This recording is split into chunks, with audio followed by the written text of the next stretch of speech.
Hello दोस्तों, स्वागत है आपका हमारे यूट्यूब चैनल में। दोस्तों 10th का मॉडल पेपर यानी ये सेट एक है दोस्तों। अगर आप इसमें से जो है ना 50 में से 40 के आंसर दे देते हो तो मैं समझ जाऊंगा कि आप बोर्ड एग्जाम में जो है बहुत अच्छे मार्क्स लाओगे। तो दोस्तों वीडियो को पूरा देखिए, क्योंकि बहुत इंपॉर्टेंट क्वेश्चन बोर्ड एग्जाम 2025 के लिए हम आपके लिए लेकर आ गए हैं।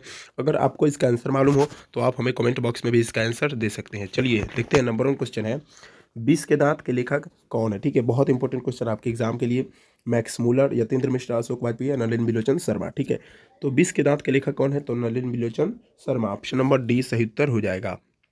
अगले क्वेश्चन की तरफ बढ़ते हैं। अगला क्वेश्चन है दोस्तों, सच्चे लोकतंत्र का पर्याय क्या है? ठीक है, सच्चे लोकतंत्र जो है उसका पर्याय क्या होता है? ठीक है, जाति प्रथा, सुशासन, भाईचारा या कानूनी व्यवस्था। ठीक है, तो सच्चे लोकतंत्र का पर्याय होता है भाईचारा। ठीक है, ऑप्शन नंबर सी सही उत्तर हो जाएगा। दोस्तों ये क्वेश्चन जो है ना मैंने चुनिंदा यानी चुन चुन कर लाया है। बहुत इंपॉर्टेंट क्वेश्चन आपके एग्जाम के लिए। 3 नंबर क्वेश्चन, जहाँ प्रतिष्ठा नहीं वहाँ क्या रहना, यह बात किसके मन में उत्पन्न हुई थी? ठीक है, बहुत इंपॉर्टेंट क्वेश्चन आपके एग्जाम के लिए। ठीक है, किशोर के, बहादुर के, निर्मला के या लेखक के? ठीक है, तो यह बात जो है ना बहादुर के मन में उत्पन्न हुई थी। ऑप्शन नंबर बी सही उत्तर हो जाएगा। अगले क्वेश्चन की तरफ बढ़ते हैं। अगला क्वेश्चन है हमारा, श्रम विभाजन और जाति प्रथा गद्य की कौन सी विद्या है? ठीक है, ये पूछता है आपके एग्जाम में। ठीक है, कौन सी विद्या है? कहानी है, निबंध है, शब्द चित्र है या डायरी है? ठीक है, तो ये क्या है आपका? एक तरह से क्या है? निबंध है। ऑप्शन नंबर बी सही उत्तर हो जाएगा। चलिए बढ़ते हैं अगले क्वेश्चन की ओर। अगला क्वेश्चन बहुत इंपॉर्टेंट आपके बोर्ड एग्जाम 2025 के लिए। सेन साहब की कितनी बेटियां थी? ठीक है, सेन साहब की जो है कितनी बेटियां थी? 7, 3, 4 या 5? ठीक है, तो सेन साहब की जो है कुल 5 बेटियां थी। ऑप्शन नंबर डी सही उत्तर हो जाएगा। अगले क्वेश्चन की तरफ बढ़ते हैं। अगला क्वेश्चन है, नाखून क्यों बढ़ते हैं किस प्रकार का निबंध है? ठीक है, भावात्मक, विवरणात्मक, ललित या विवेचनात्मक? ठीक है, तो नाखून क्यों बढ़ते हैं हमारा कौन सा निबंध है? तो ललित निबंध है। ऐसा क्वेश्चन आपके बोर्ड एग्जाम में आता ही आता है। ठीक है, इसलिए आप इसको अच्छे से ध्यान दीजिए। अगला क्वेश्चन हमारा है, भारत से हम क्या सीखे के लेखक कौन है? ठीक है, भारत से हम जो चैप्टर हुआ है भारत से हम क्या सीखे उसके लेखक कौन है? भीमराव अम्बेडकर, मैक्स मूलर, अमरकांत या बिरजू महाराज? ठीक है, तो भारत से हम क्या सीखे के लेखक कौन है? तो मैक्स मूलर है। ठीक है, ऑप्शन नंबर बी सही उत्तर हो जाएगा।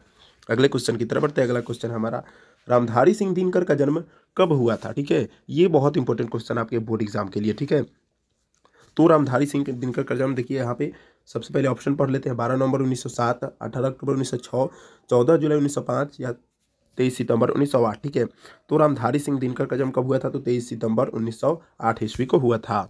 अगले क्वेश्चन की तरफ बढ़ते हैं। अगला क्वेश्चन है हमारा, बहादुर कहानीकार कौन है यानी लेखक कौन है? नलिन बिलोचन शर्मा, अमरकांत, विनोद कुमार शुक्ल या अशोक वाजपेयी? तो बहादुर कहानी के लेखक कौन है?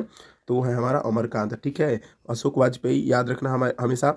ठीक है, और ये भी याद रखना हमेशा, नलिन बिलोचन शर्मा जो है नाखून क्यों बढ़ते हैं? ठीक है, अमरकांत बहादुर, विनोद कुमार शुक्ल मछली लिखे हुए हैं। ठीक है, ऐसे क्वेश्चन जो है आपके बोर्ड एग्जाम में पूछता है। अगले क्वेश्चन की तरफ बढ़ते हैं।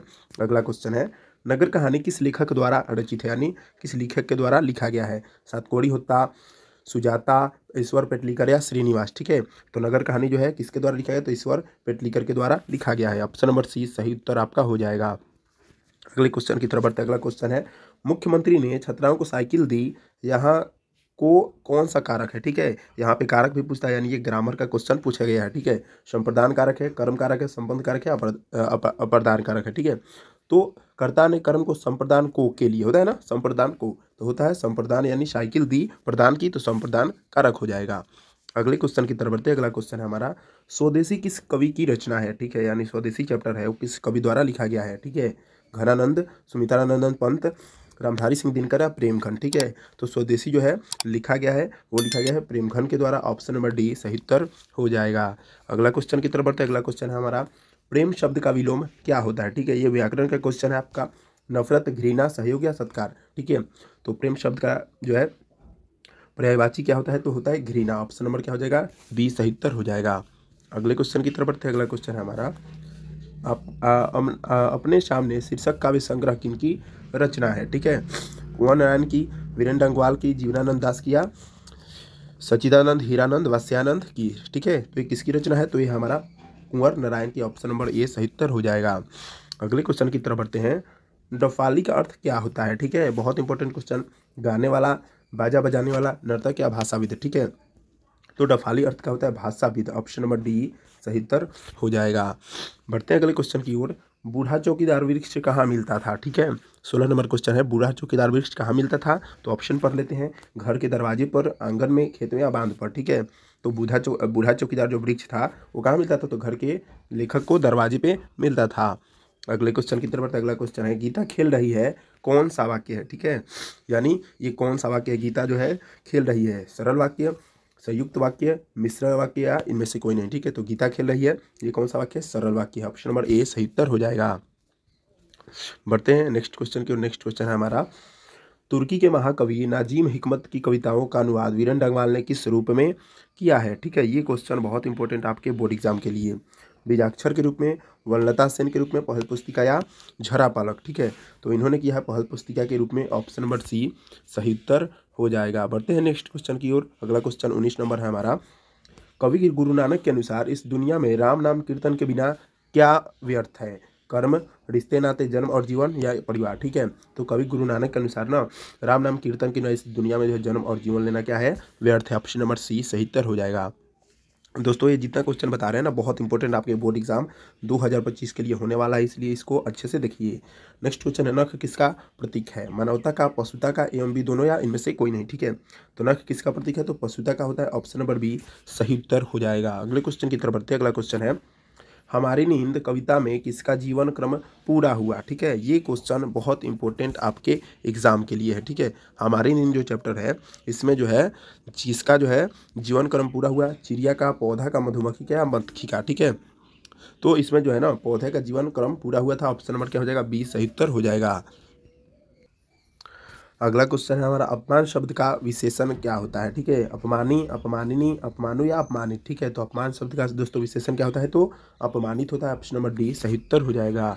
अगले क्वेश्चन की तरफ बढ़ते हैं, उपयुक्त शब्द में कौन सा उपसर्ग है, ठीक है। ये बहुत इंपॉर्टेंट क्वेश्चन आपके एग्जाम के लिए, ठीक है। उ, ऊ, उप या उप, ठीक है। तो उपयोग शब्द में जो है कौन सा जो है प्रत्यय है, तो यहाँ पे उप शब्द उप है, ऑप्शन नंबर डी सही आंसर हो जाएगा। अगले क्वेश्चन की तरफ बढ़ते हैं। अगला क्वेश्चन हमारा बहुत इंपॉर्टेंट आपके एग्जाम के लिए, शब्दांश कितने प्रकार के होते हैं, ठीक है। बहुत इंपॉर्टेंट क्वेश्चन, 2, 3, 4 या 5, ठीक है। तो शब्दांश मुख्यतः 2 प्रकार के होते हैं, ऑप्शन नंबर ए सही उत्तर हो जाएगा। दोस्तों इसमें नंबरिंग में आपका गलत हो गया, उससे कोई जो है आप टेंशन नहीं लीजिएगा, ठीक है, क्योंकि क्वेश्चन वही है। अगला क्वेश्चन हमारा है, सब धन किस विशेषण का उदाहरण है, ठीक है। ये विशेषण वाला आपके एग्जाम में पूछता है, ठीक है। संख्यावाचक, सर्वनामिक, गुणवाचक या परिमाण बोधक, ठीक है। तो सब धन जो है ये कौन सा विशेषण का उदाहरण है, तो परिमाण बोधक, यानी ये परिमाण को क्या कर रहा है, बता रहा है। अगला क्वेश्चन, सभापति में शब्द में कौन सा समास है, बहुत इंपॉर्टेंट क्वेश्चन आपके एग्जाम के लिए, ठीक है। अव्ययी भाव, कर्मधारय, तत्पुरुष या बहुब्रीहि, ठीक है। तो सभापति में जो है ना तत्पुरुष समास है, ऑप्शन नंबर सी सही उत्तर हो जाएगा। ये क्वेश्चन जो है ना व्याकरण से पूछा गया है। नाली में बहता हुआ पानी किस पदबंध का उदाहरण है, ये बहुत इंपॉर्टेंट क्वेश्चन आपके एग्जाम के लिए। संज्ञा पदबंध, विशेषण पदबंध, सर्वनाम पदबंध या क्रिया पदबंध, ठीक है। तो नाली में बहता हुआ पानी जो है ना विशेषण पदबंध का उदाहरण है, ऑप्शन नंबर बी आपका सही उत्तर हो जाएगा। पढ़ते हैं अगले क्वेश्चन की ओर। अंधकार शब्द का विलोम क्या होता है, प्रकाश, अतरंग, आविर्भाव या अगम, ठीक है। तो अंधकार शब्द का जो है विलोम प्रकाश होता है, ऑप्शन नंबर ए सही उत्तर हो जाएगा। अगले क्वेश्चन की तरफ बढ़ते हैं। शिव का उपासक के लिए एक शब्द क्या हो सकता है, ठीक है। शिव के जो उपासक होते हैं उनके लिए एक शब्द क्या है, शिवक, शैव, शिवम या शिवन, ठीक है। तो शिव के उपासक के लिए एक शब्द है वो है शैव, ऑप्शन नंबर बी सही उत्तर हो जाएगा। दोस्तों ये क्वेश्चन जो है ना आपके एग्जाम के लिए बहुत इंपॉर्टेंट होने वाला है, इसलिए इसको अच्छे से देखिए। नेक्स्ट क्वेश्चन है, जो छात्र परिश्रम करेंगे उन्हें सफलता अवश्य मिलेगी, रचना की दृष्टि से किस प्रकार का वाक्य है, बहुत इंपॉर्टेंट क्वेश्चन। सरल वाक्य, मिश्र वाक्य, संयुक्त वाक्य, इनमें से कोई नहीं। तो ये कौन सा वाक्य है, तो संयुक्त वाक्य है, ऑप्शन नंबर सी सही उत्तर हो जाएगा। अगले क्वेश्चन की तरफ बढ़ते हैं।